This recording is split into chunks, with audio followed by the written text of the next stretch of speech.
Já nesouhlasím s tímhle videem. Jardo, proč máš kravatu a ne motýlka? Protože já nemám žalový motýlka.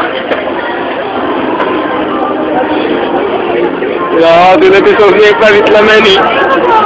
Já nemám žalový motýlka. Jardo, řekni nějaký vzkaz. Všichni jděte do prdele. Spolužáku. Protože zítra píšem, že jste I z Němčiny. Ne, to máme suplovaný. Protože ona tam není. Jardo. Jak u výslechu.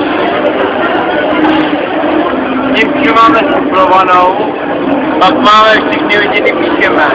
Jardo, řekni mi to s tou benzínkou. Benzínkou, šli jsme na benzínku, pak jsem koupil Terneta, pak jsem ho koupil, pak jsem ho vypil a pak jsem byl ožralej.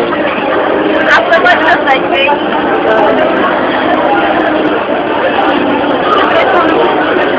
Já jsem tak. Já jsem velitel, že neklučí.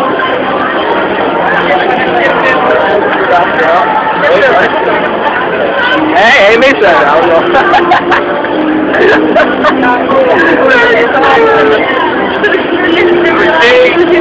Já jsem si nastoval a šli mi to. Jardo, ale, udělej to vzdětí.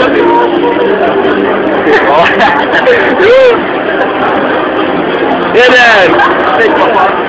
Ne. Dva.